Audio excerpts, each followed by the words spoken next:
Hey everybody, welcome back to Starfyre Gaming.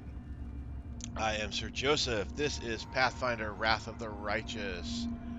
We are heading off to go find this demon gang of demons that is kidnapping the girls out of 10,000 Delights.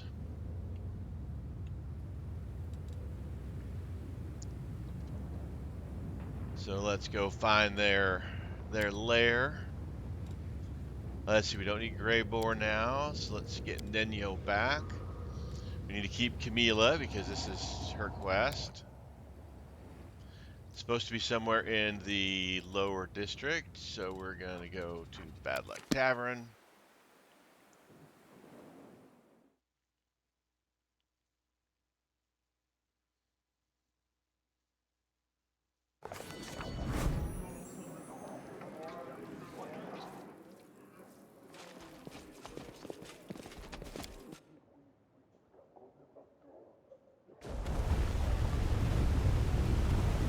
Alright. Nago, Bad Luck Tavern, Bad Luck Tavern. Battle Bliss. Looks like we'll have to go searching.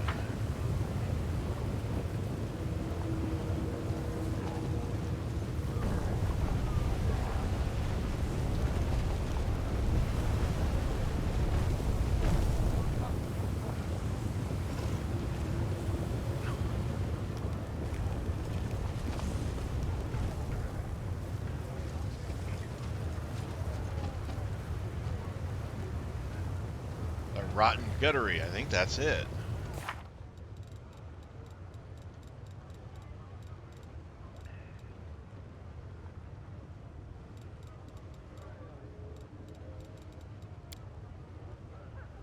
The Rotten Guttery, that's it. Alright.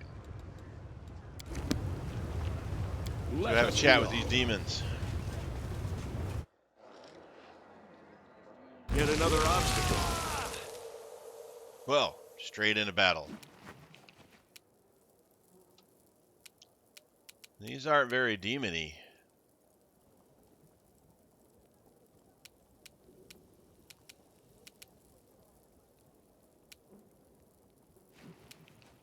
You've crossed the wrong mongrel.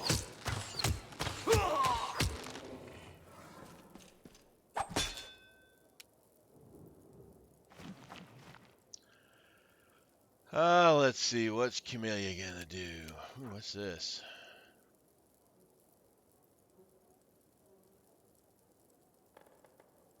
Oh, cool.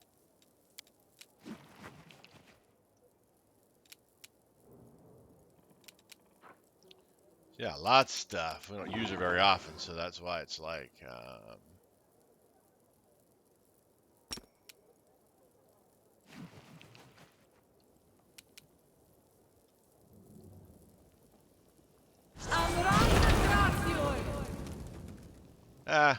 did okay.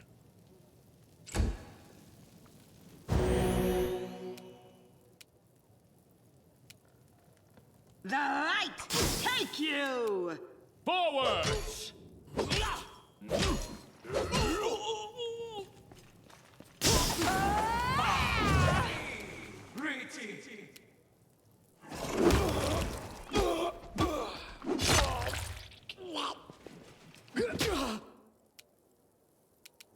Begone, fiend! Fall!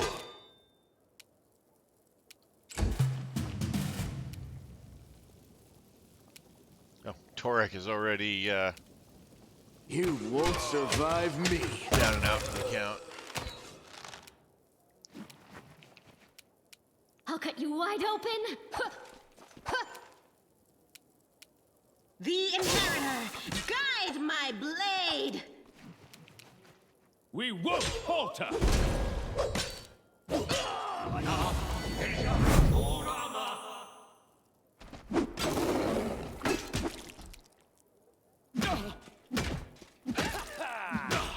I'm wounded! Guy hits hard. I will bring down the divine wrath! Endure this! Missed on a 2 and a concealment. The spirits demand your blood!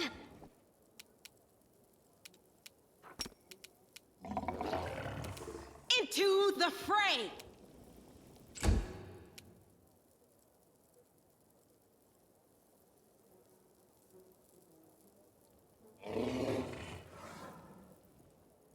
Can I not move?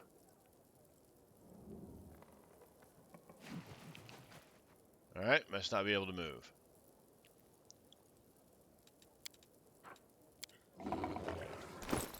Yeah, let's grab a couple potions then.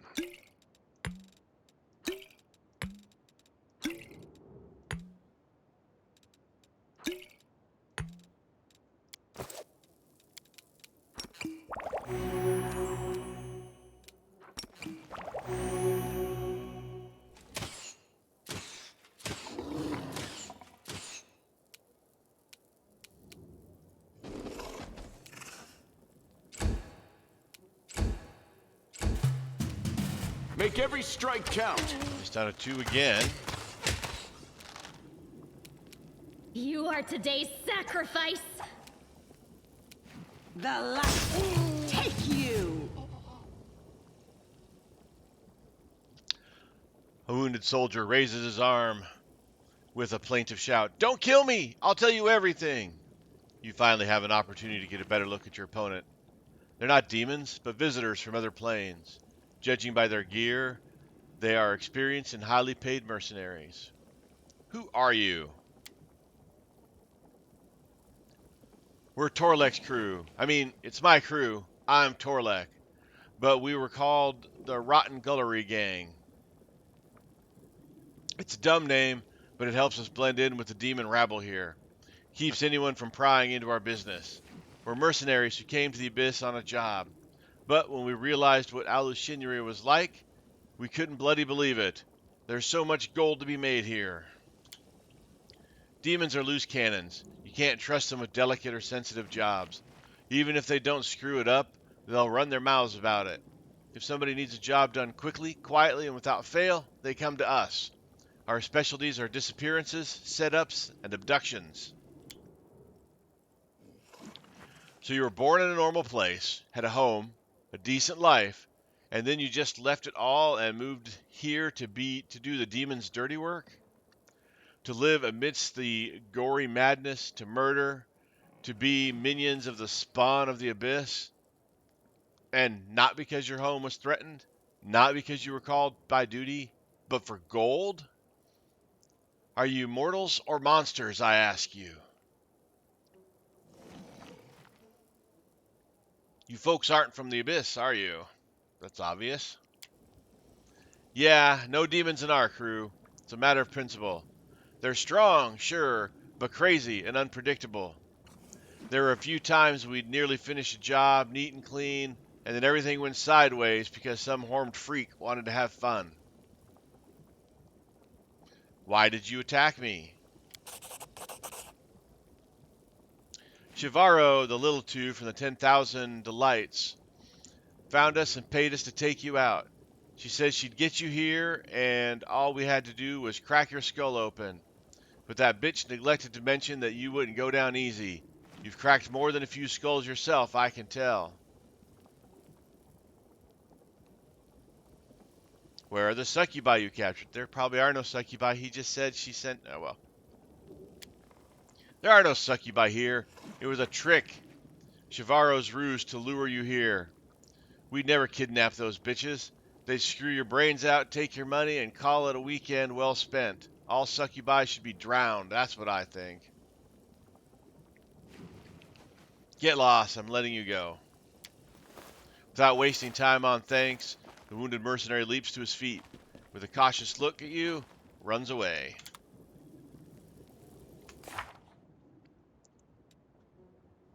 Make Shivaro pay for her lies.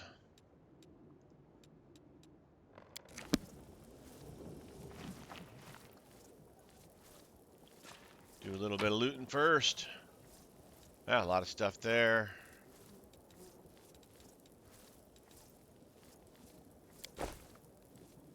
+1 Warhammer. Oh, I just grabbed everything that I didn't want. Cloak of Resistance, heavy crossbow. Cloak of Resistance, Headband of Wisdom and Spirit. Okay.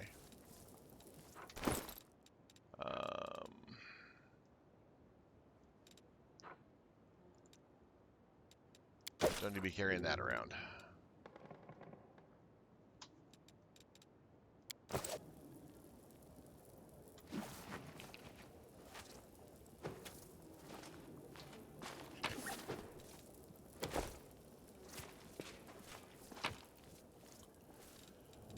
Let's see.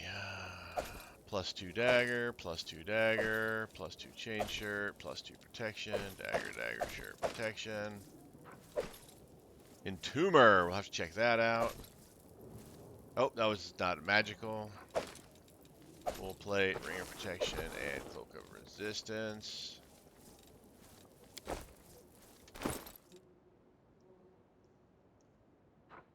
Oh, it was magical. +3. Entomber. +4 Warhammer. Successfully hits an enemy with a charge attack. Fortitude 33 will be trapped in stone until the end of the fight.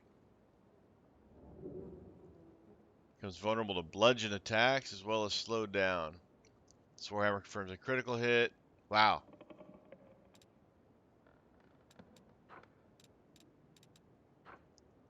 It's quite the... but it's only on a charge, and we don't get a lot of charges off because it doesn't let me get them off a lot. So probably not going to use that. All right, let's get healed up here. I tire of waiting.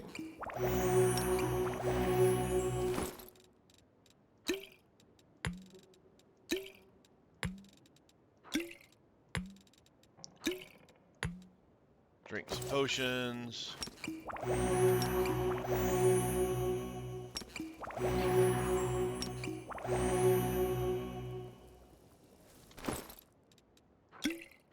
Get some more potions.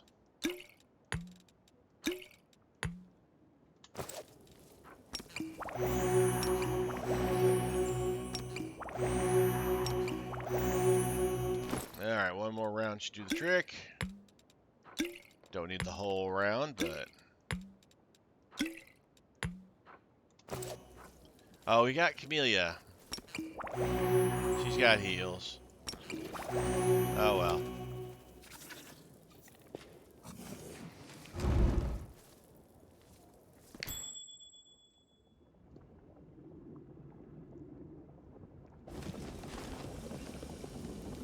Ooh, I don't have a trap person.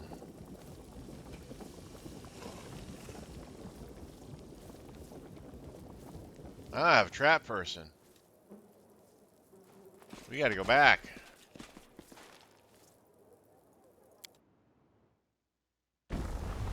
I need Wooljiff.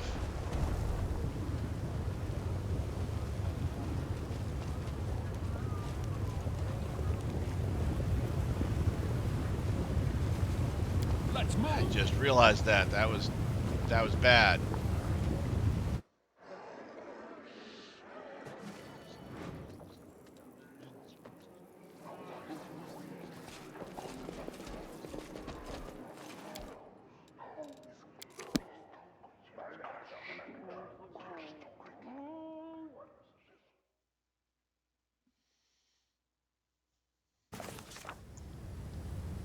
Ah, I hate when that happens. Alright. Let's drop Nenya for Wooljiff.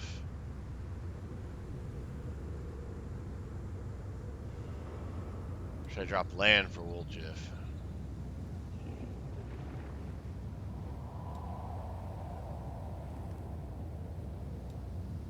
Yeah, Nenya, Wooljiff's got spells.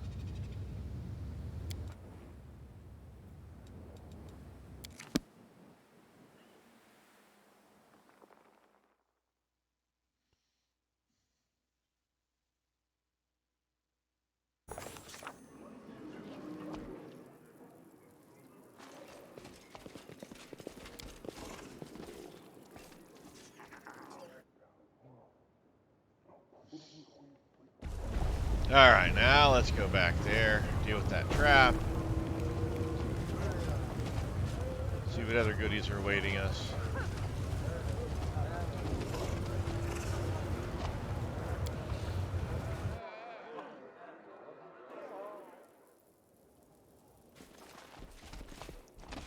Oh, one more loot.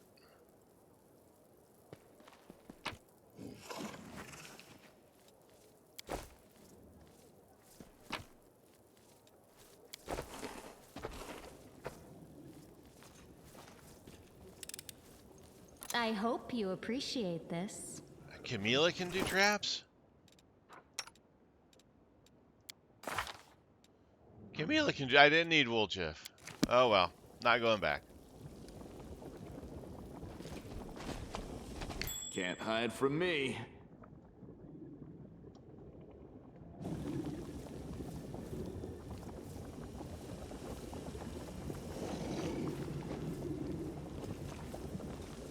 And Camila's better at it than Woolchief is. Okay. Ah, not this time.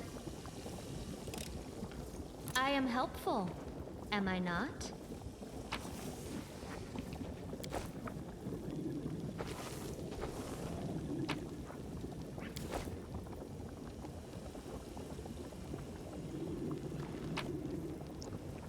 Ooh, what's that? Demon Slayer soup.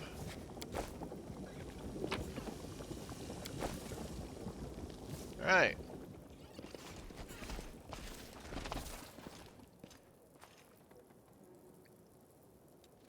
Follow me. Alright, so now we need to go to the 10,000 Delights.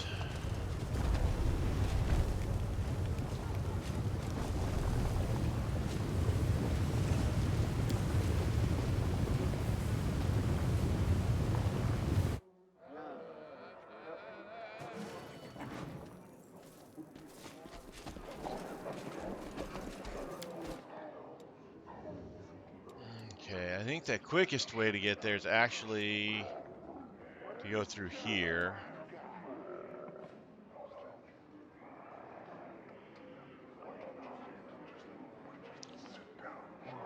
Third wheel, grudges to settle. What are the grudges to settle? That's what we're doing right now, right? Yeah. In third wheel, we still need to find that guy.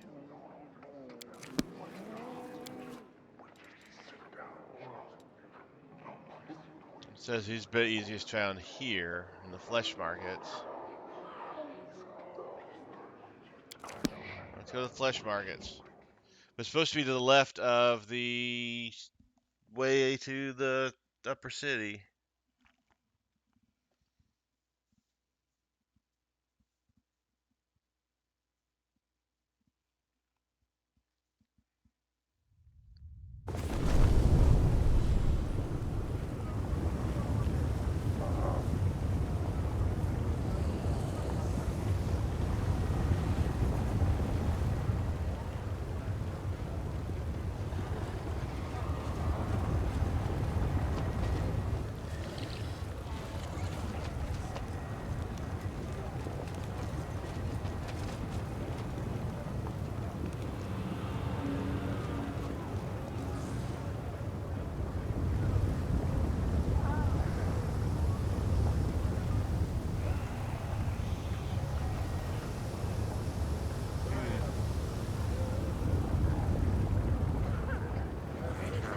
Oh, let's just head on up.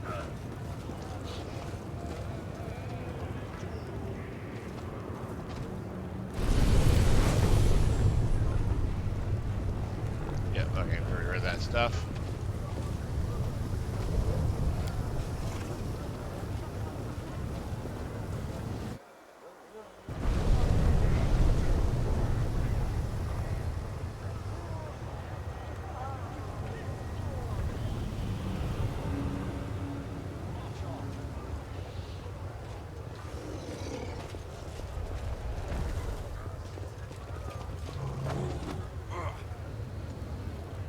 Onwards.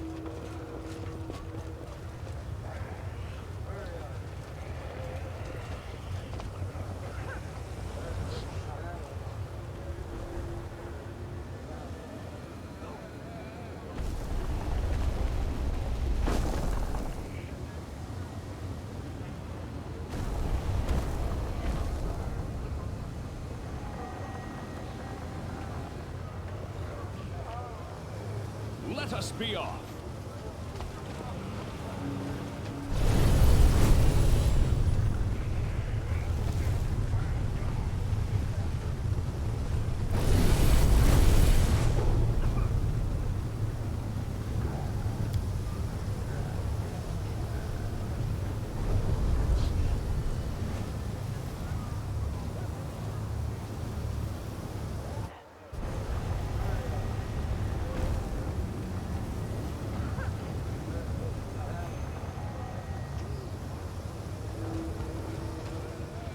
It's 10,000 of lights. Alright.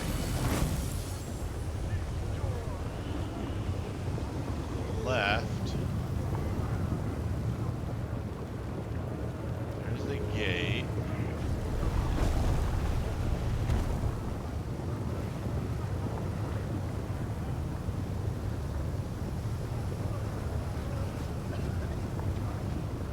Down. Climb to the rooftops. Let's...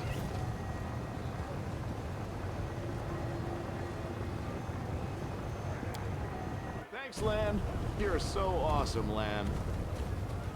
Ah, there he is. Xerix. Chat with Xerix. A Vavakai demon resembling a spike-covered centaur stands on the roof like an especially ugly gargoyle. So that whore sent another assassin. Well, come closer, you fool. Let me see who I'll be having for dinner tonight. Yesterday there were two, and I crushed them into a single ball of meat. So I'm not the first person Moravet hired? The demon grins, showing his many teeth. If I had kept a skull for every one of you, I would have built myself a magnificent palace out of them long ago. I picked that Moravat in the brothel once. She seemed sturdier than others, but I didn't realize my strength could drive even a succubus insane. That wench decided we were meant for each other. Of course, I laughed off that nonsense, but she scraped together some money and now sends assassins after me for revenge. She knows how much it annoys me. You gullible morons are always interrupting my day, but your bones crunch nicely as I chew. It must be said. You look smarter than the others, though. Would you like to make a deal? I don't know how much Moret promised you, but I'll double it. It'll be easy money. You don't even have to kill a Moravet. And that's impossible inside the brothel anyway. Just give her my enchanted ring. As soon as she takes it, she'll be teleported here, and we'll have a little heart-to-heart. The cunning wench went to such efforts to spend one more minute with me, so this will make her dream come true. The demon bites his finger and smears the massive ring in his hand with blood. Failed perception test. The demon holds out the blood-stained ring and grins, and his grin promises Morvet nothing good.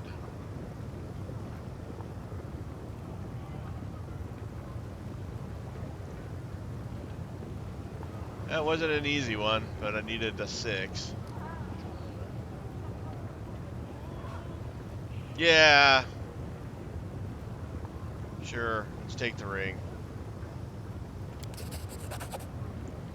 Fine, then we have a deal. After I give you the ring, after you give her the ring, return here for your reward. We'll wait for you here, Morvet and I. Or rather, what remains of her. Alright, let's head back down. A mongrel bit.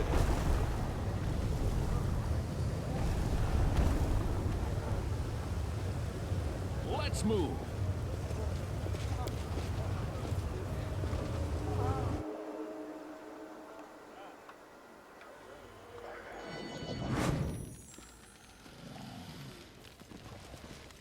Follow me.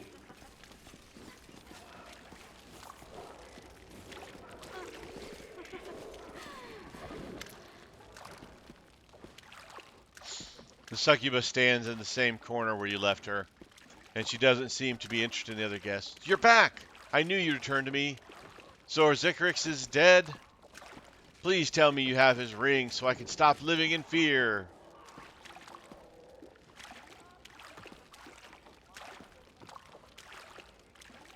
Hand over the ring. You no longer need to be afraid. Xerix is dead. What the? Damn you!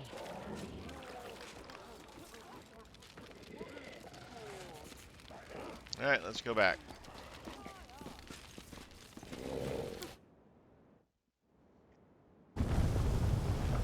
Demons and their machinations.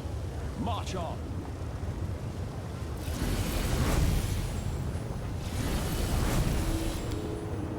Thanks, Lan. You're so awesome, Lan. No, she's not dead. Let's get us to the upper city, probably.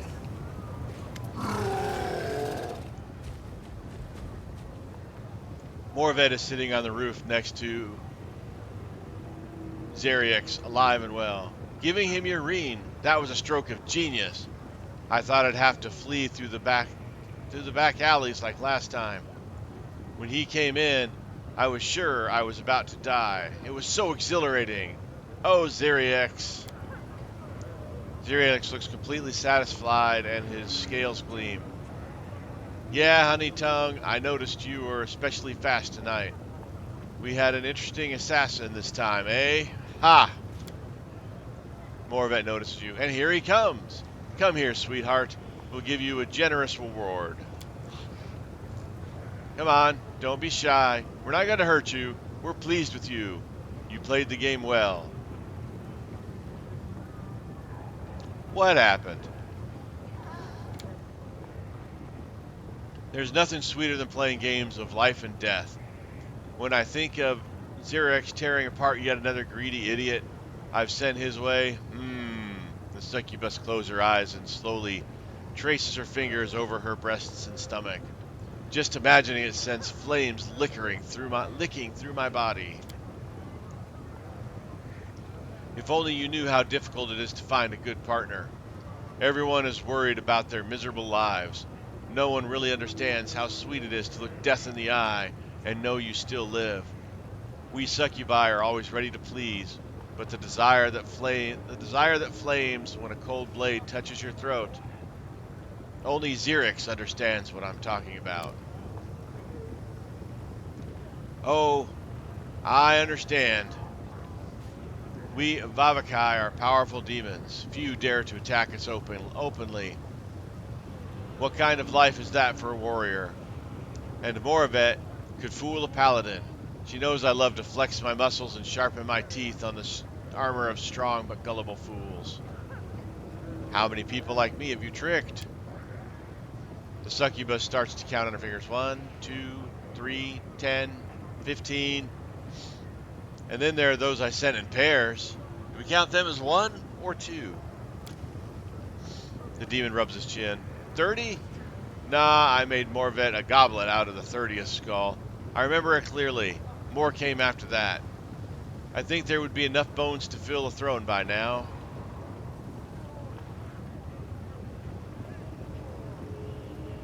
This is crazy, even for demons. You're insane, both of you.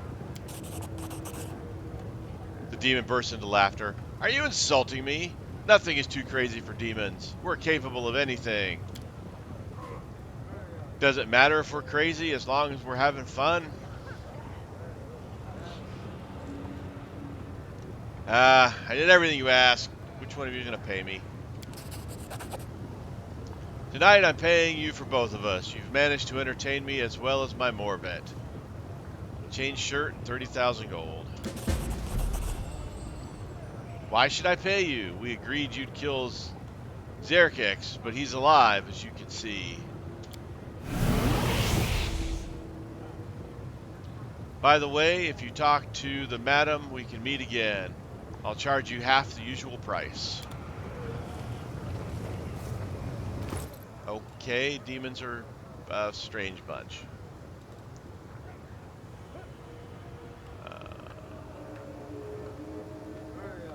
An unidentified chain shirt.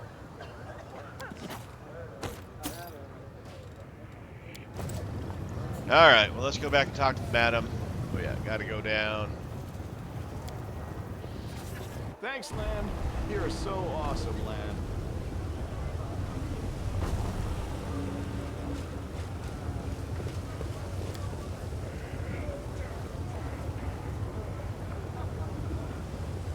Blue being slow.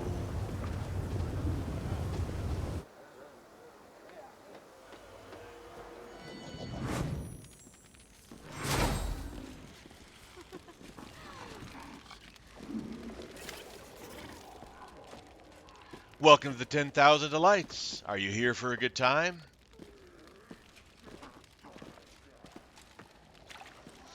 I've been to the rotten guttery. You hired assassins to kill me.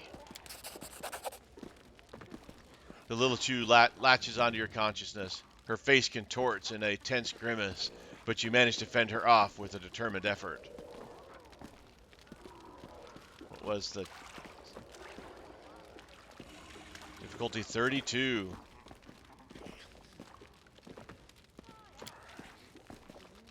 You piece of shit. Why couldn't you just go quietly there and die? You've caused nothing but trouble. Damn you for all the suffering you've caused Minago and me.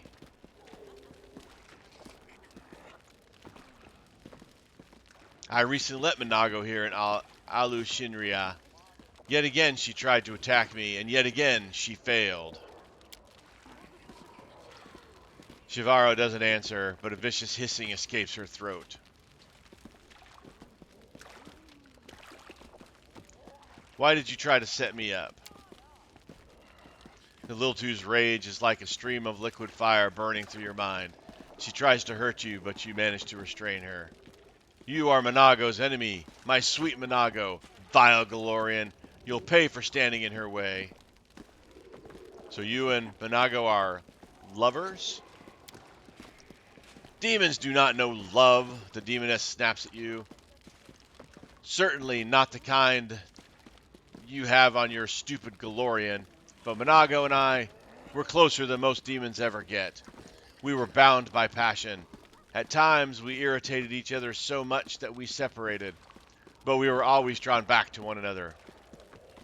We each became a drug to the other, and then you showed up and started hassling Minago.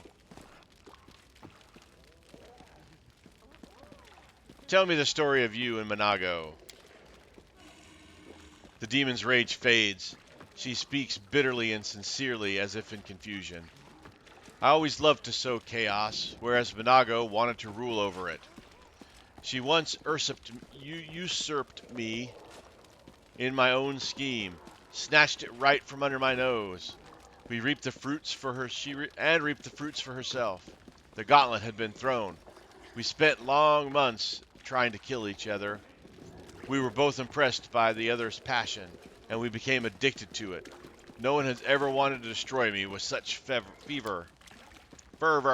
I can read, sometimes.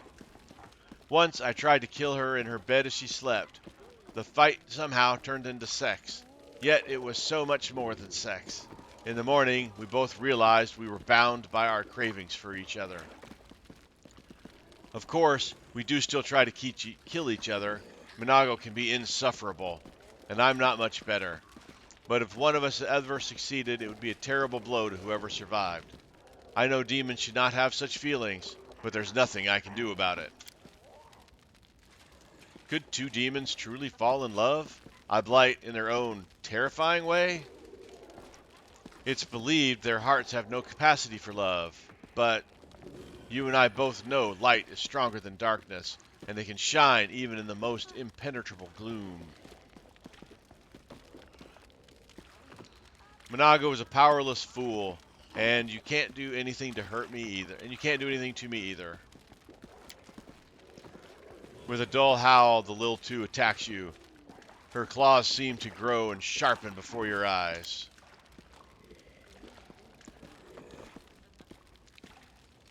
The guard's chain collar clanks. He aims a wand at Shivaro and states in an uncompromising, slightly vindictive voice, "Brawling is prohibited. No exceptions. Please proceed to the exit." The demon activates the wand, and Shivaro, howling helplessly, is instantly teleported to the streets of Alushinira.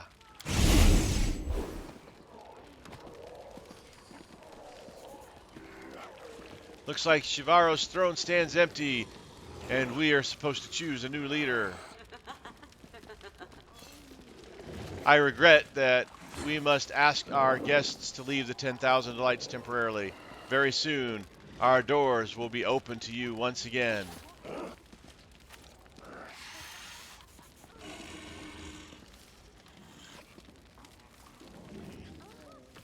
I guess that means we have to leave. All right. Third wheel's taken care of.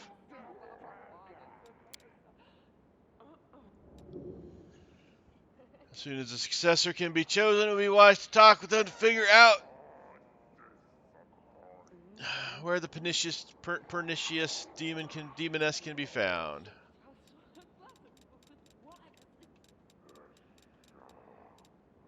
Yeah, we still got that to do, and that to do, and that to do.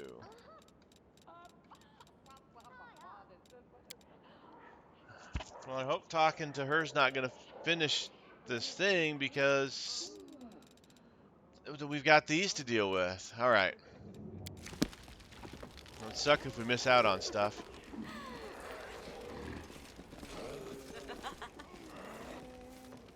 Actually, let's...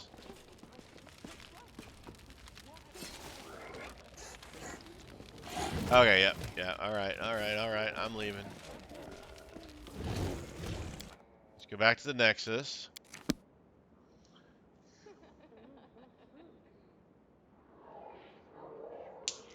We'll go see Nocticula, I guess.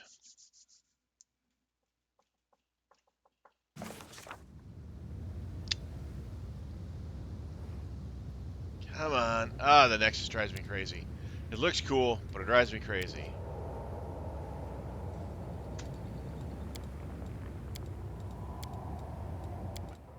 Grab Ember.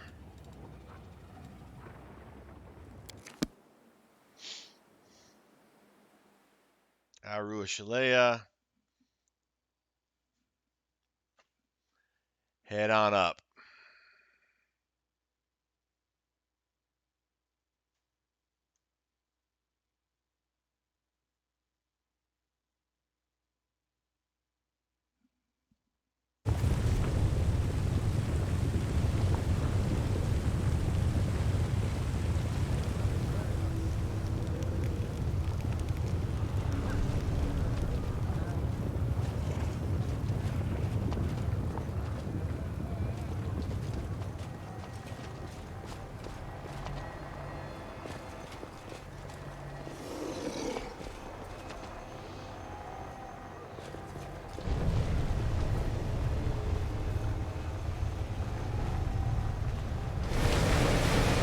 Alright, the bridge has met.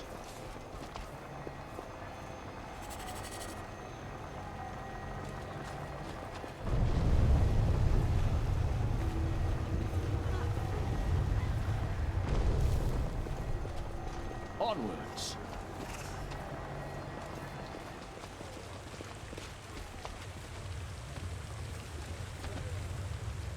We got some big honking guards. Let's look around before we go inside.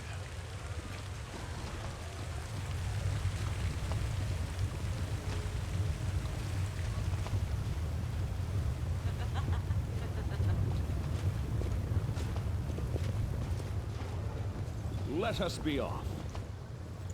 Mercenaries.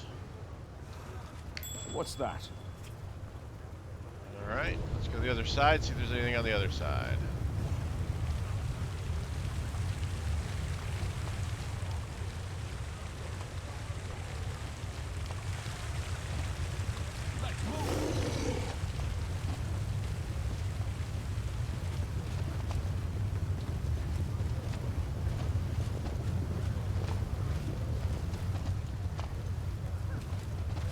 This side is empty. Alright, nothing here. Alright, let's head back to the gate. Talk to these fine gentlemen. Well, okay, they're Balars, they're not fine gentlemen, but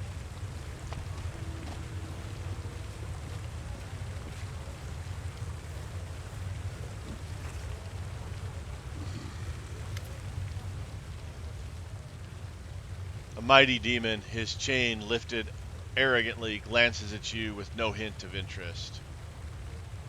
What is this place you're guarding? After considering whether you are worthy of his attention, the demon deigns to answer. This palace is Lady Nocticula's residence, mortal. Uninvited guests are not welcome. I want to go in. Our Lady ordered us not to bar your way. House of Silken Shadows.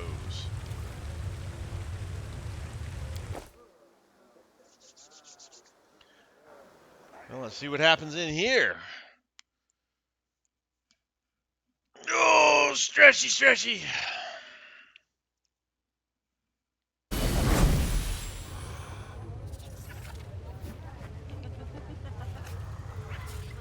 Got even two bigger looking guards. There are a ton of succubi in here.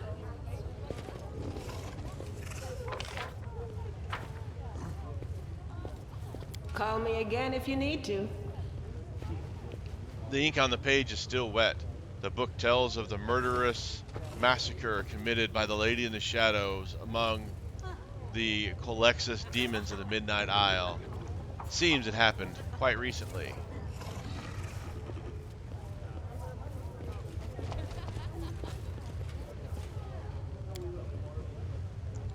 The tall shelves are stuffed with countless books and scrolls praising the Lady in Shadow's many deeds.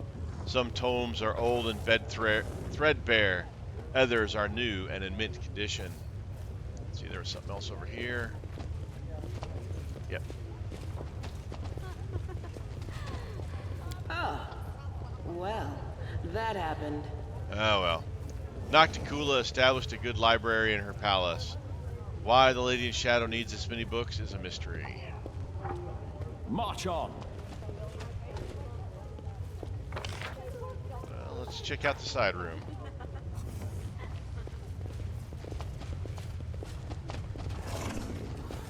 Oh, the side hallway.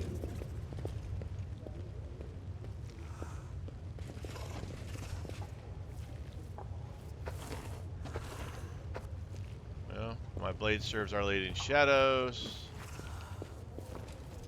We're obviously not going to steal anything from her. Onwards.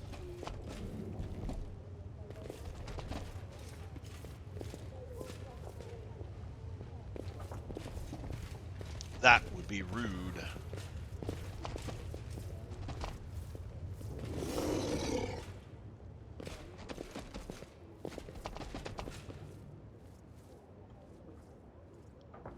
Lots of stuff in here, but again, that would be rude. We are not rude.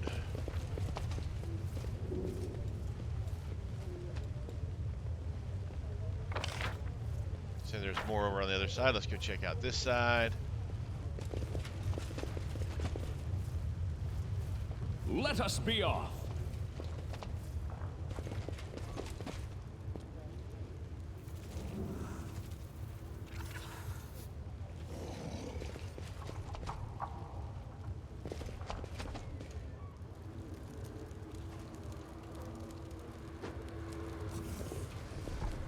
Uh-huh.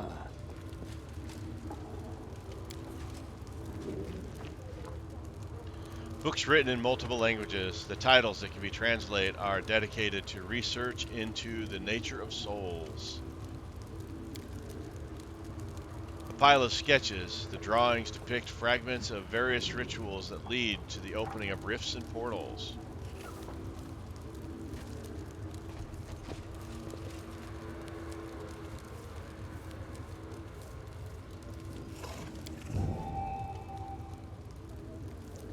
As you know, my dear addressee, given the scope of the planes, time is a relative concept, and in the abyss, it can be even more unreliable. Therefore, I do not allow myself the vain hope that my message will reach you in time.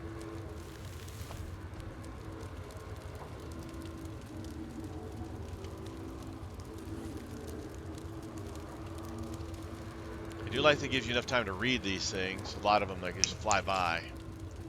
Your final question about the possibility of a complete awakening of the memories of a mortal life within a soul that has already passed through Pharasma judgment. I will send you the research on all the cases of which I am aware where such an awakening took place.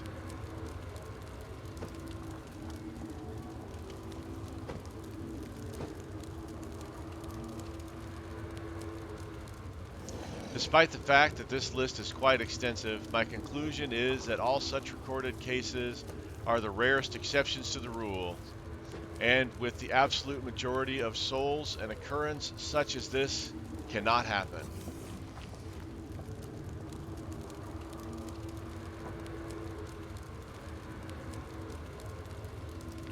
Both the wonder and the tragedy of mortality lie in the fact that there is a certain moment after which the process is final and irreversible. The essence that departs the judgment of the Lady of Graves is no longer what it was in life, and we, as scientists, must account for this in the system of knowledge we are constructing.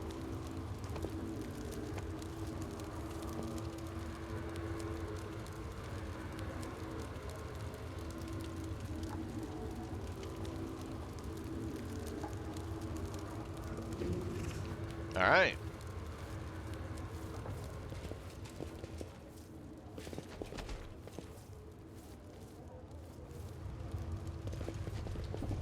All right, let's head back out here into the library.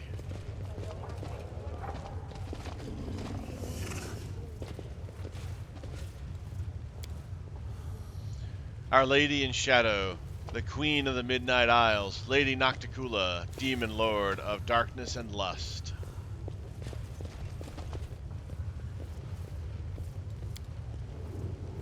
The tall shelves are stuffed with countless books and scrolls praising the Lady in Shadow's deeds. Okay, yep, we've already read all that. On another thing.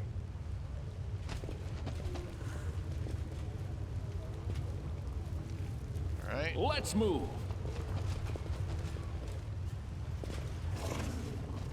Into the big room.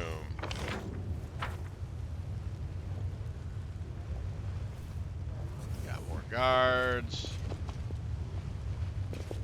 More statues of Nocticula.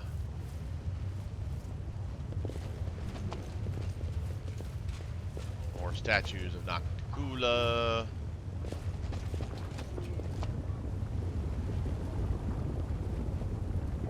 Greetings. A stately shadow comes towards you. In its hand, a small mirror sparkles and shimmers with an unsettling light. It's Areelu Vorlesh. Greetings, Commander. And Suture.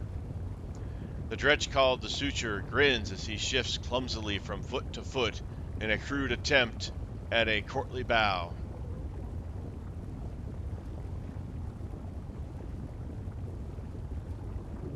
What are you doing here, Areelu, and with Suture in tow?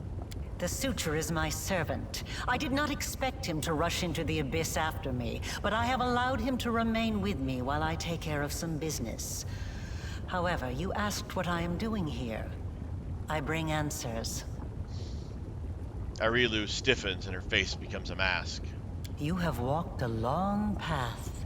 One where shadows constantly flicker at the edge of your vision, and questions multiply like flies above carrion. It is time for answers. At least, some of them. Areelu lifts her mirror, and you fall into its cold, shimmering depths.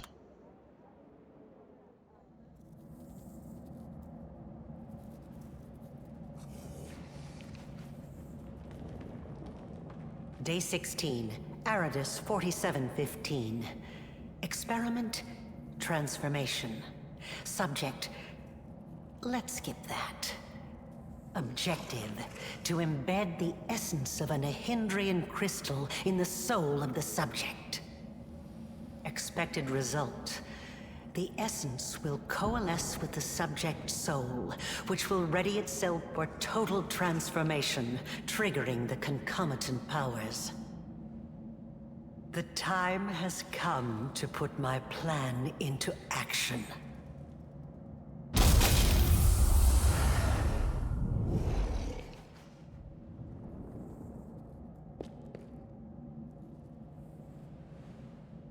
You are my creation.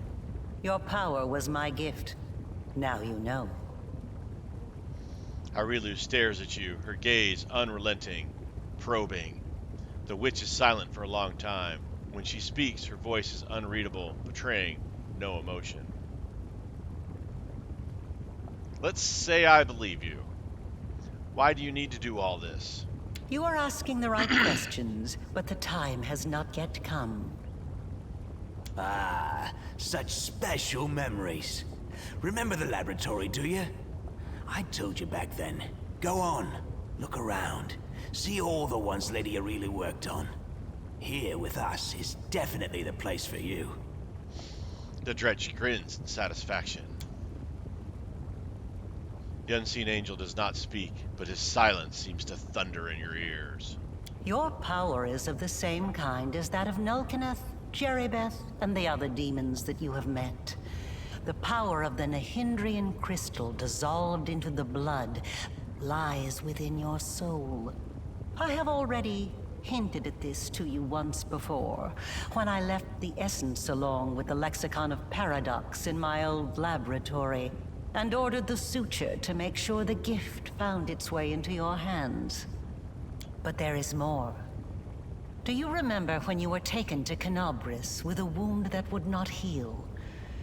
Do you remember how Terendelev apparently healed you? That was merely an illusion.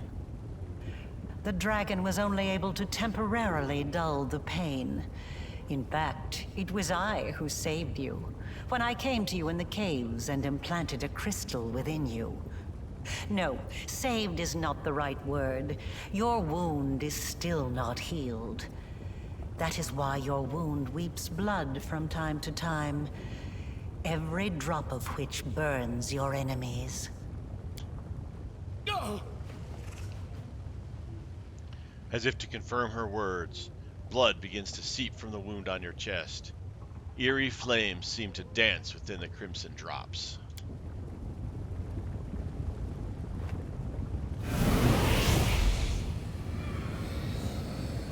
This is pure essence of Hendrian Crystal. My invention is far superior to the crystals used by Xanther, which were barely refined at all. It will give you new strength, and help you to overcome the wound that still slumbers within your soul. Take it. Take it, and you will see that this is the very power that has lived in you since the Battle of Canobris. With an elegant flick of her wrist, Areelu conjures a familiar purple shimmer in the air before her. Not much of a threat. Look at me. Before you know it, I'll be a decrepit heap of flesh just like so. But I still manage to keep living somehow. That's not gonna work. You need to tell me everything first. Very well, then. Ask your questions, and I will answer. Areelu winces slightly, but quickly regains her composure. What is this wound in my soul? How dangerous is it? It was my mistake. My failure. I failed to... The tale is too long to recount here. Your wound is a reflection of the world wound, in a way. It is very dangerous, even if you do not yet realize it. It is not a disease, but rather an abscess, which will one day burst and kill you. It cannot fully be healed until the world wound is healed. A shadow falls across Areelu's face. No doubt you have felt this affliction on several occasions. It awakens when you use your power. It makes you sense more strongly what mortals call the corruption of the abyss. Until the world wound is healed, you will have no peace. You followed me. Like a witch in a fairy tale, I watched over you from birth. From before that, even. And I kept detailed notes. You were chosen and prepared for a special destiny. Aside from this, I helped you. even when you are unaware of my presence. I saved you and your unfortunate companions when you fell into the crevice in Canabris. In the Grey Garrison, it was I who distracted Minago to allow you to approach the Wardstone. And in Dresden, I appeared under the guise of Yoniel to guide you toward the Sword of Valor. And I also left you a present in my old laboratory, and told the Suture to see that you received it. I knew that sooner or later you would find your way there. That place exerts a powerful pull.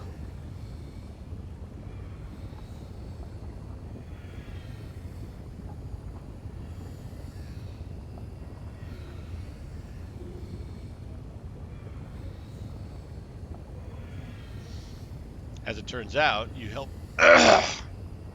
Excuse me. As it turns out, you helped me thwart the plans of your masters, Baphomet and Discari. They are not my masters. They are a resource. Why was that whole ploy in the lab necessary? You even sacrificed your servant, Suture, for it. You always have to sacrifice something. I wanted you to go to the laboratory to see with your own eyes what I had been doing and what I am capable of, so it would be easier for you to accept the truth.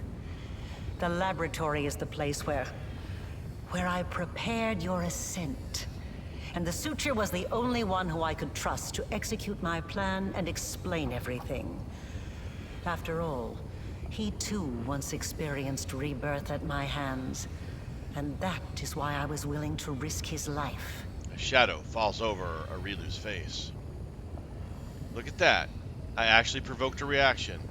That's the second time your expression has changed when I mentioned the Suture.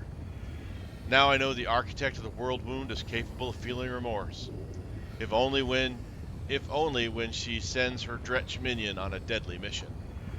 I see I am not the only one making observations and drawing conclusions. You are analyzing me. That is commendable. Areelu's face remains impassive, but she is silent for so long, a blankness becomes almost uncanny. Tell me about Hendrian Crystals. Start from the beginning. The Hendrian Crystals are formed from the solidified blood of demon lords. Their properties are not well known, even among the inhabitants of the Abyss. And there are reasons for this. Acquiring the blood of a dead demon lord is very difficult. After a demon lord dies, their body is instantly absorbed into the Rift of Repose.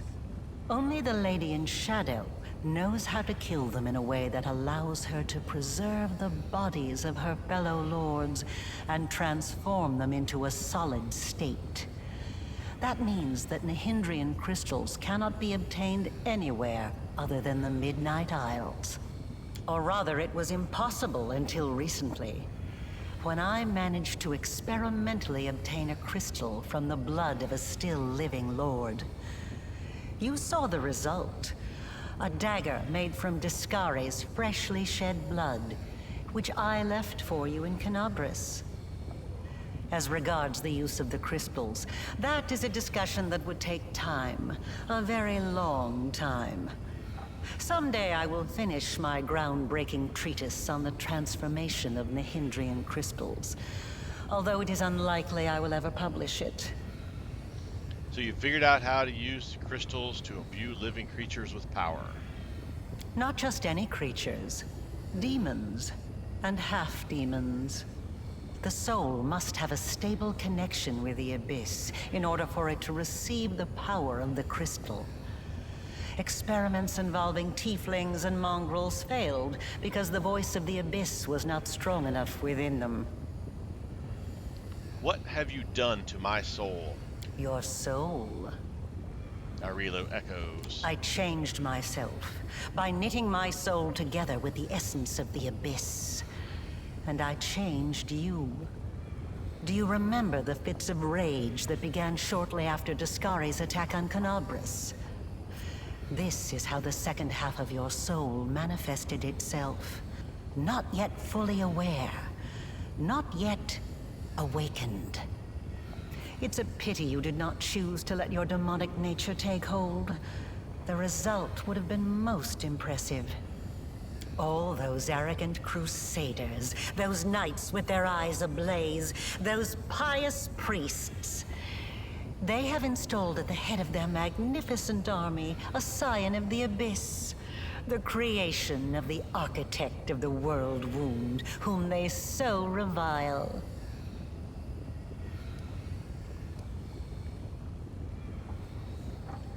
It's strange to see you here in Nocticula's palace. Who do you really serve? Discari? Baphomet? Both, and neither.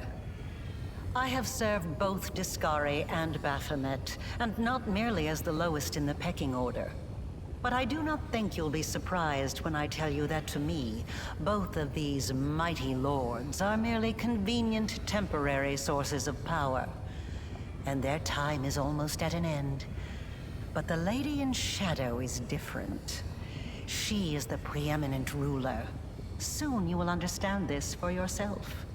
Areelu's tone is indifferent as she informs you of this, as if she were simply commenting on the weather rather than her obeisance before demon lords.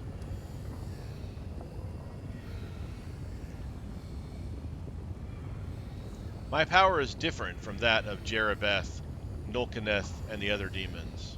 Yes, because I taught Xanther and the other servants of Baphomet and Discari the earliest version of this transformation ritual. I spent decades perfecting it until I obtained the power that I gave to you.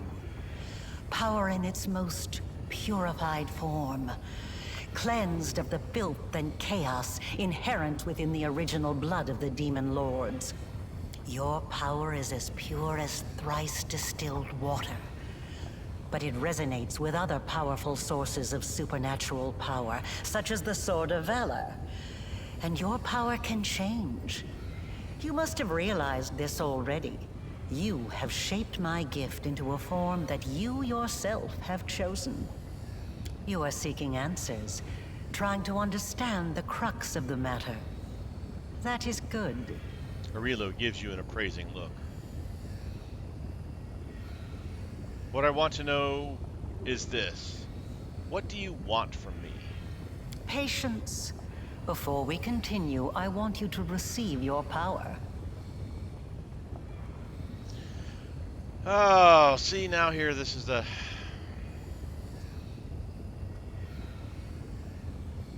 See, we could take it, that could be bad. We could say no, that could be bad as well. Both could be good.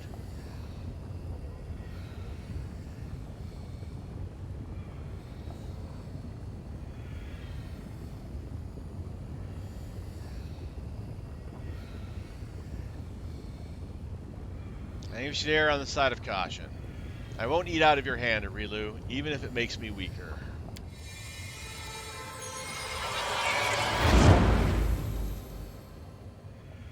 You channel all your power into these words, and strangely, you feel a surge of power within your response.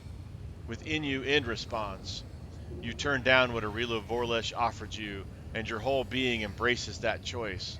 A wave of cold washes over your chest, and the open wound becomes smaller, as if your decision compelled it to shrink. That effect. How unexpected. It deserves to be studied, but I will see to that later. Areelu warily draws back her hand, and the swirl of glowing essence disappears. Enough! Enough of this madness! I was blind. O Lady of Heaven, how blind I was. I saw holiness in the half-fiend's creation. The voice of the Hand of the Inheritor thunders beside you. Areelu does not move, seemingly unaware of his presence.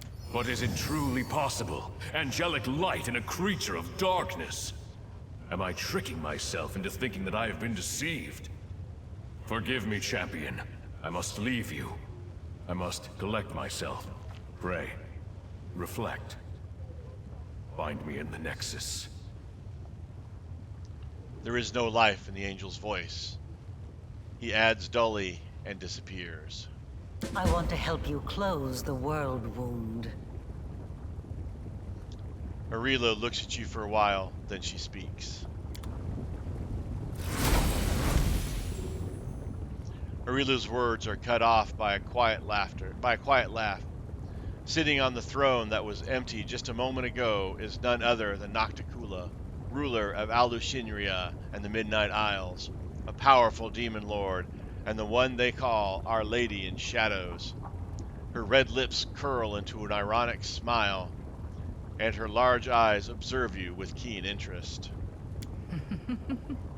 You were about to say, we are going to close the world wound, weren't you, Areelu? I see no reason to continue deceiving this mortal. Now I am convinced that he is quite worthy of serving me. I will even reward him with a modicum of knowledge about the events in which he is about to take part. Greetings to you, Our Lady in Shadow.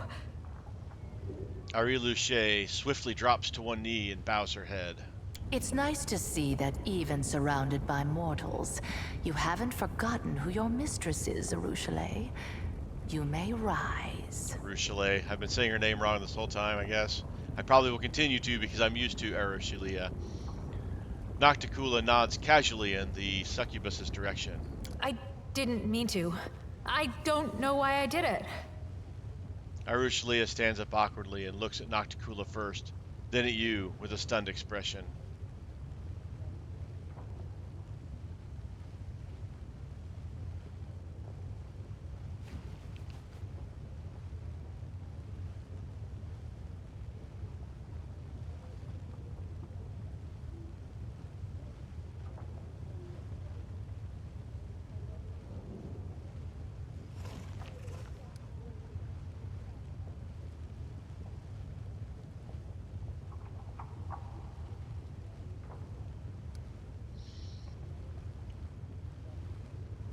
Please allow me to greet you, great ruler of the Midnight Isle.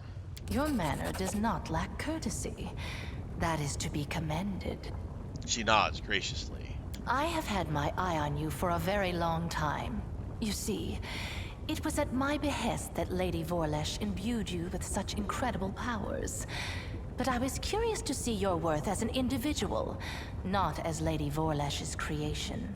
Thus, I decided to postpone our meeting and see how you'd fare in Alushinira, and whether or not you could win respect and power among those not so easily impressed by outstanding magical abilities. Well, you've passed my test adequately, by proving that your character and your will are stronger than the Hendrian powers Lady Vorlesh has vested in you. You are wise, my lady. However, only those who have never known or forgotten what it is like to be mortal can so easily dismiss the importance of power. To be someone whose life is fragile and can be cut short at any moment, like a candle snuffed out by a gust of wind. It is a shame your angel has left you, mortal. I would have liked to talk to him. I don't expect I will get another chance, as that celestial buffoon's days are numbered. Nocticula's tone is casual, but her eyes are intent, scrutinizing you.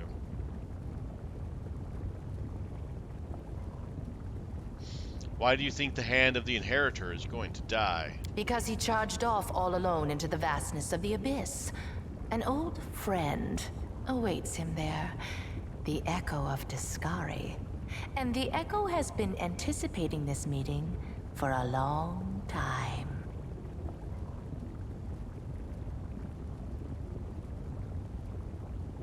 Tell me about the Echo of Discari. He is a strange creature. A bespoke creation, so to speak. Long before the world wound was opened, Discari, that little cricket, was seeking a way to have some fun on Galarian and assert his influence there. One day, he decided to gather a few strong mortal followers, fuse them together into one being, and pump that being full of his own power, in the belief that something worthwhile would come of it. That is how the Echo came to be. To the great dismay of both the Echo and the Lord of Crickets, the Echo was greeted by Eredin, protector of humankind. Eredin gave the Echo such a thorough thrashing, the whole abyss thought him dead. And yet he was not. Cricket, the younger, is alive and well, though I cannot say the same for Eredin. But the Echo remembers his humiliation still. He hates anything and everything related to Eridan, especially his inheritor, Iomedae. Her heralds, her priests, her temples. He would hate Iomedae's pet pug, if she had one. The hand of the inheritor told me his magic deceived the eyes of all evil spawn in the abyss, but not yours? Perhaps you don't know everything about me yet, mortal. Perhaps you made the same mistake as many before you, and many who were more insightful and more powerful than you, by presuming to know what to expect from the Lady in Shadow. Nocticula gives you a pleased and mysterious smile. Why does the Echo of Discari prey upon the hand of the inheritor? Envy, humiliation, ego. The usual playthings of little boys from all planes and realities. The Echo suffered more than one defeat. First at Eridan's hand, then under the onslaught of the forces of heaven. Those routes taught him to attack his enemies by stealth, boldly and often, killing and crippling anyone close to the light-bringing goddess. Now, it seems, he has decided the time has come.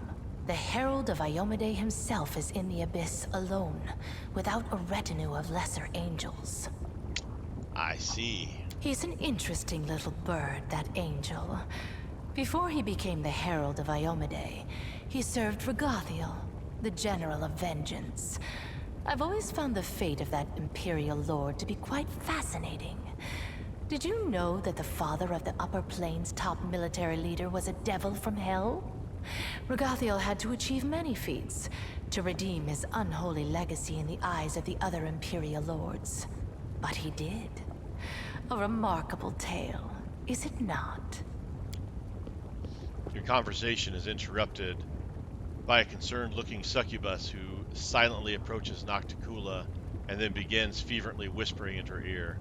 Nocticula's expression turns hard and cold.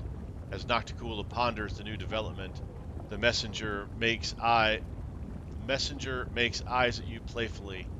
You recognize those green eyes, except they were awash with pain when you last saw them. Their owner bleeding out in the caverns of the Nexus. The succubi smiles slyly and gives you a wink. Another island, another loss. Enough! I warned them that I would not stand for the desolation of my realm. They have not heeded me, and they will regret it. Go to your sisters, and tell them to prepare. There is steel in Nocticula's voice. Nocticula sends the green-eyed servant away and turns to face you once again. That green-eyed succubus. I know her. Yes, you've already met Laulia, my talented assistant.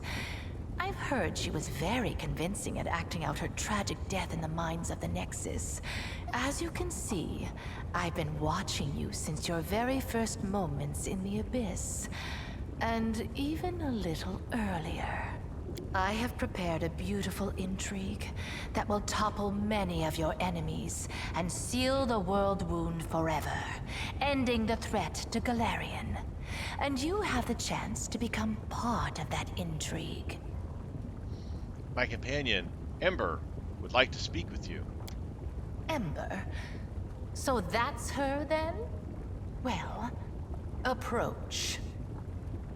I have heard you bleating your pathetic prayers at me. You have some nerve addressing me with such nonsense. Did you think I would simply repent? Renounce my status as a demon lord? Do you have any idea what I had to do to acquire it? Wait, what is this? Cocking an eyebrow, Nocticula looks down at her. Tears are rolling down Ember's cheeks as she sniffles noisily. She presses her maimed hands against her heart as she stares up at Nocticula. Her fragile form shudders from weeping.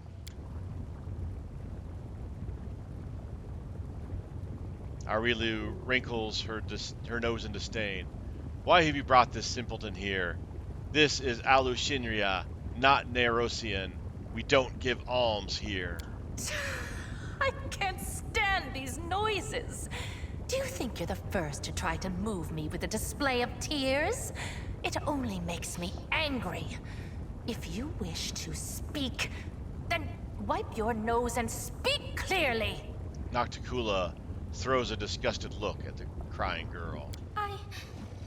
I know what you had to do to others and to yourself. I'm so sorry. So sorry. If only I could ease your pain somehow. Calm your sorrows. Ember wipes her face with her sleeves.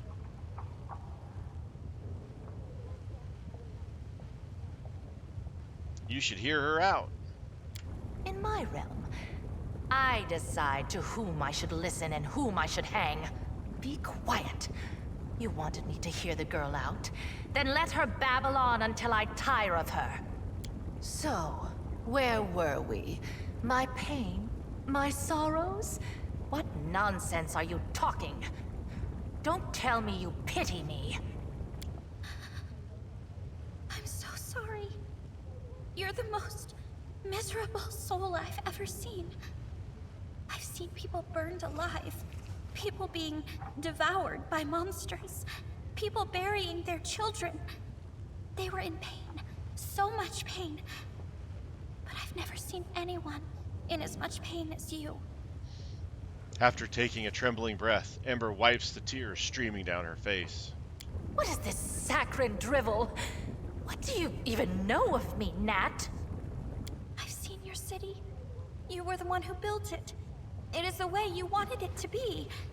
It holds all of your dreams, all of your heart, and everyone in this city is suffering. Everywhere, all the time, every minute.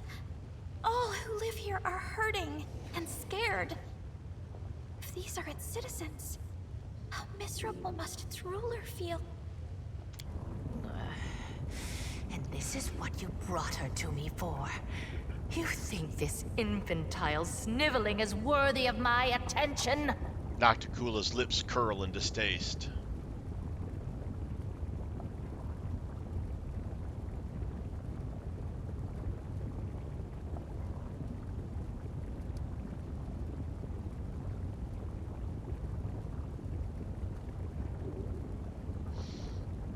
I've seen the truth of her wisdom more than once.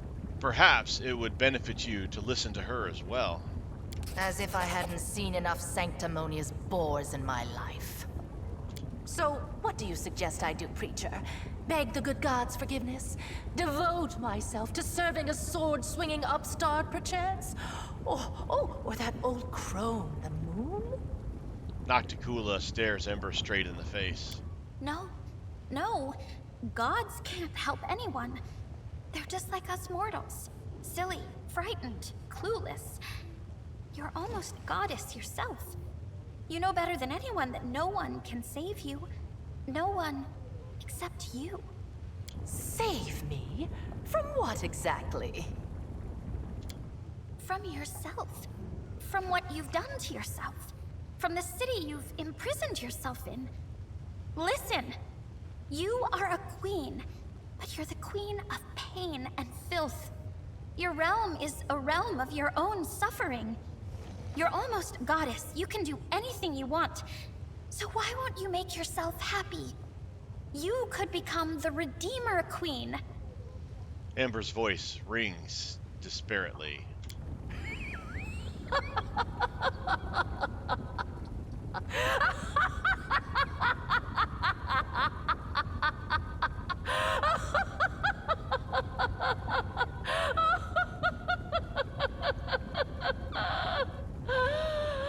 Oh, the Redeemer Queen!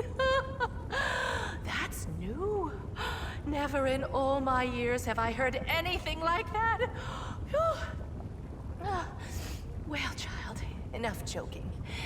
Get out of my sight. Or I'm afraid I might decide to keep you here forever. As my fool. Tilting her head back, Nocticula explodes with wild laughter.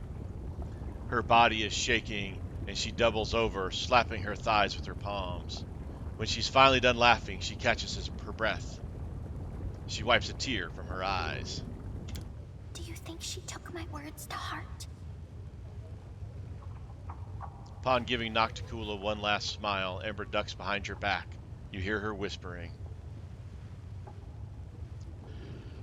Probably. That would be great.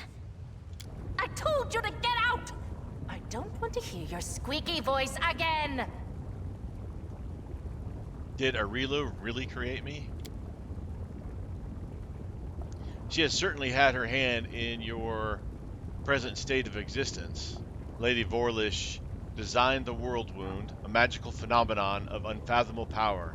To seal it, we require a key that was just as strong and unique. Simply put, we required a champion, and she chose you. Both your powers and that wound on your chest were the result of her experiments, when she infused your soul with the essence of the abyss. Of course, you remember none of that. Everything was done in secret. Even the power granted to you was purified to the extent that was possible, so that you would not guess its source ahead of time. In trial after trial, we watched your will be tempered, and when the time came, we started filling you with energy, the energy of Hendrian Crystals.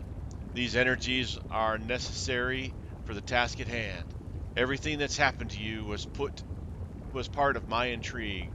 I was going to summon you and reveal the truth when the time was right. Instead, you have followed your queen's orders and arrived here early. One can only hope that you are prepared to accept the truth. Everything has its price, says Areelu quickly. Your wound was, in essence, the flip side of all my experiments. There was a reason why we required a true champion, not merely a living tool whom we could fling into the flames of the world womb and close it like a lesser rift. I think you should know that. Nocticula gives a sudden gesture, cutting Areelu off. Don't be too hasty. We have burdened him with enough revelations for now. Give him time to become accustomed to the truth about himself. Then you can share all the details. What exactly are you offering me? I'm offering you a chance to become my weapon. Your enemies are a thorn in my side as well as yours. What's more, I have never schemed against Golarion, nor have my warriors taken part in the conquest of your plane. At least, not on my behest. There is no cause for enmity between us. Why would you want to close the wound? When the world wound was opened, I was pleased. My realm was now connected to another plane. I wanted to make it into a crossroads of worlds, a place where demons, devils, and even angels could meet. The wound was a convenient path along which I could advance my ideas, but the Midnight Isles were not the only realm that has been linked to Golarion through the wound. Discari and Baphomet now also have had a way from their realm into yours. Their servants flooding my islands, spreading out across like a plague of locusts, killing guests who were under my protection, questioning my rule. They were driven by their lust to conquer and enslave, whether on Golarion or in another abyssal realm. I was forced to shift my focus and express my discontent. Eventually, atop the bones of our servants, we reached an accord. I would let their armies pass, and they would comply with my wishes while on my islands. Of course, the accord is a polite fiction. Both the Discarites and Baphometites are attempting to amass their power and influence in Alushinria to overthrow me. Then, when they think I'm not watching, they break my taboos and revel in their impudence. And worst of all, Lady Vorlish told me about the Hendrian Crystals. They realized what kind of power the crystals hold, and now they are determined to mine every last deposit hidden in my islands. And once my islands lose its crystals, it becomes nothing but flotsam, slowly sinking into the dark waters of Ishiar. With every lost island, my power is diminished. I could start a war and kill the plunderers, but major conflict would hinder some of my other plans. So instead, I will teach my neighbors a lesson by orchestrating their ignominious defeat at the hands of an immortal. What do I gain by serving you? A reasonable question. One must always serve their own interests. Well, rest assured that you will be adequately awarded. I will give you gifts befitting your ambitions and my patronage, which you can certainly count on. Will prove more valuable than any enchanted trinkets you could dream up. Someone's feeling generous. While we're at it, we might as well ask for immortality, Eridan-like divine power, and pockets full of sweet pies, right? Nocticula lets out a condescending sigh. I can grant you immortality as well, if you think I will only reward the commander for services, you are mistaken. I can grant every one of you whatever you desire most. You, underground hunter, would you like me to rid you of the curse of short life that haunts your tribe, so that your eyes don't grow weak in 5 years and your arms remain strong? I would love that, but I'll have to pass. I don't know what price demons demand for favors like that, but I'm sure I've got nothing to pay with. I'd rather die honestly whenever my time comes than live with a debt around my neck. If you're so powerful, why do you need me? If I were to make my move myself, it would start a war. Not that I'm afraid of doing so, but it would hamper my more important plans. Baphomet and Discari could never best me, but they could sow enough chaos and spill enough blood that visitors from other planes would shudder at the mention of Alushinria. No, I will wage war on my own terms, in the shadows, and I will remain unseen until I drive my blade into my enemy's back. And, since Galfrey happened to send you into my realm, you have the honor of becoming my blade, mortal. Be glad you're wielded by skillful hands. We should also reveal how exactly our blade will be employed. Nocticula silences Areelu with a sharp gesture. We can discuss the details later, when the moment is right. Now is not time for idle conversation. How exactly do you plan to close the world wound? She rolls her eyes. It is a complicated magical process. You will receive precise instructions once you've captured the Threshold Fortress on Golorian. There, at the exact spot where Lady Vorlish opened the world wound, you will be able to close it. But first, you'll have to crush the Guardians of the Threshold, and their forces are growing by the day. Hepzibah, Baphomet's daughter, is mining a large number of Hendrian Crystals in my realm. These crystals are her secret weapon. No army on Golorian can stand against them. You must stop Hepzibah. If you do not, your world will fall and my plans will suffer significant harm. At one time, I disclosed the secrets of transformation to 2 servants of Baphomet and Discari, Xanathar Vang and Mustafen. It was a well-calculated gambit, which bought us time and ensured both Discari and Baphomet of my loyalty. Mustafen is Hepzibah's favorite. He oversees the transformation of her army. Hepzibah is currently on another island not far from here. The route to that place is plagued by pirates, monsters, tempests, and other more terrifying dangers. Have you heard of the living bubbles of frozen time that swallow airships, and when the ships reach port, their crews discover they've been gone for 100 years? That is not the strangest occurrence you could encounter on your journey. I'm willing to provide you with a decent ship and an expert crew. If you kill Hepzibah, it will stop her sinking any more of my islands, but without giving Baphomet cause to declare war on me. Nocticula casts a sidelong glance at Alushinria. Then again, I'm not offering you anything new, as you are already enjoying my favor, Commander. Your companion is a succubus, and I'm the succubus queen. This demon follows you around only because I allow it.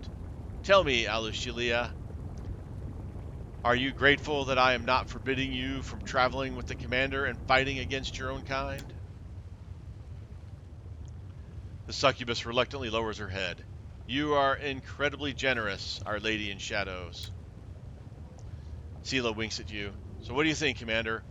Personally, I'd rather take my chances rowing to this other island, far from here on a rusty bucket, than any deals with Lady in Shadows. I'll steer. Why is it so important to kill Hepzibah? Discari and Baphomet won't just stand there and watch you close the world wound. They'll send their armies after you, so you will need an army of your own. And that is something the Crusaders won't have for long. Hepzibah is mining more and more Hendrian Crystals to empower her forces while she attacks Golarion. If you don't stop her, the Crusader resistance will be crushed, and the ranks of demons pouring through the world wound into your world will multiply 100-fold. You were sent here to cut off the demon army supply of Hendrian Crystals, weren't you? Well, that's exactly what you're going to accomplish. I will consider your offer, Lady in Shadows, and accept it, I'm sure. I respect your caution and won't force you into submission. We all stand to gain if you do my bidding of your own volition. A glimmer of approval dances in Nocticula's eyes. An interesting destiny lies before you, mortal. You will rise to great heights and play a part in events of titanic proportions. Many would give their life for a chance to tread such a path. Hepzibah visits Alushinria every now and again, but her true lair is far from here. She hides on the Isle of Coliaphir, to the northwest of my archipelago. There lies her secret fortress. In the deep mines, her slaves dig Hendrian crystals for the invading army she plans to bring to Golarion. I will give you a magnificent airship and an experienced crew to take you there. It will be a long and perilous journey. Take some time to prepare. More talking. I wish to inform you of treason. Nocticula looks quite amused. Is that so? Who is it that you've decided to form on me? And more importantly, how did you learn these traitors, and how credible is your accusations?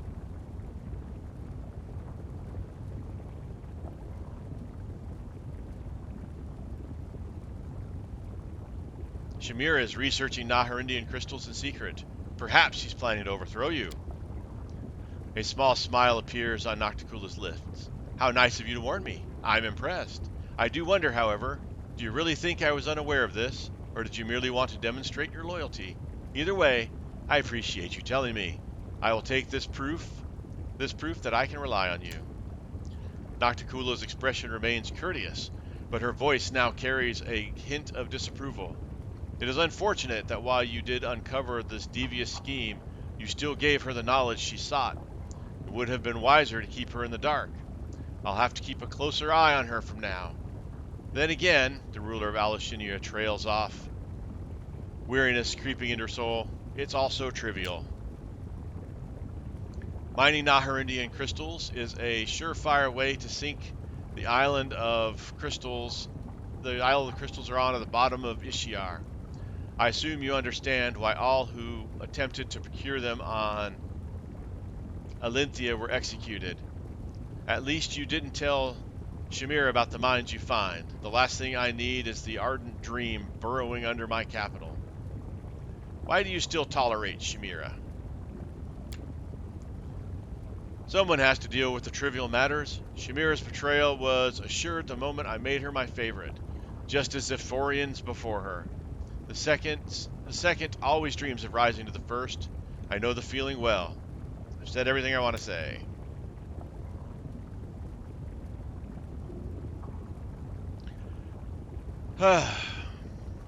Alright. I'm going to hope we can come back to this conversation later, but I'm going to say I have business to take care of in Alushinria, because we've been here an hour and a half now, and I have to get ready for work. So, I have some business to take care of in Alushinria. Areelu, you are no longer needed here. As you will, my lady. Areelu vanishes, but you notice the look in her eyes, pensive and appraising. Nocticula casts a piercing glance at the spot where Areelu was a moment ago, then stops you with a commanding gesture. There's one more thing we must discuss. The Lexicon of Paradox. Lady Vorlish's magical treatise that contains many secrets of the world wound. You and my servant Lady Vorlesh were just talking about the Lexicon of Paradox. For many years it has remained split in half, harmless. But what was once divided can be made whole again. Who knows what power the book could impart to its owner? What if they expand the world wound even further, or connect it to other planes? Not a chance. The Lexicon of Paradox has caused more than enough trouble already. You already possess the first half of the book. Find the other one and bring them both to me. I will reward you handsomely. Giving the book into my keeping will also protect Glorian from suffering a second world wound disaster. The Lexicon of Paradox will be much safer under my watchful eye than in your travel bags. Wouldn't you agree? Why do you need this book? One world wound alone has been enough of a nuisance for me. I want to ensure that some future mage leafing through the book doesn't link my realm to another plane. I'll consider your offer. The reward will not disappoint you, I promise. This dangerous knowledge ought to be locked up secretly. I won't keep you any longer. Can't read either. All right, let's try to get out of this conversation. You've taken a liking to my city, I see. Well then, savor to its fullest extent, and then come back for... Excuse me. And then come back for truly important business. Nocticula's lips part in a smile that is both predatory and alluring. All right. Now we can finally stop. Thank you guys for putting up with this extra long episode. I appreciate everything. Leave a comment, subscribe, all that fun stuff. I've been Sir Joseph. As always, you guys have been awesome. Until next time, stay safe out there, and I'll talk to you later.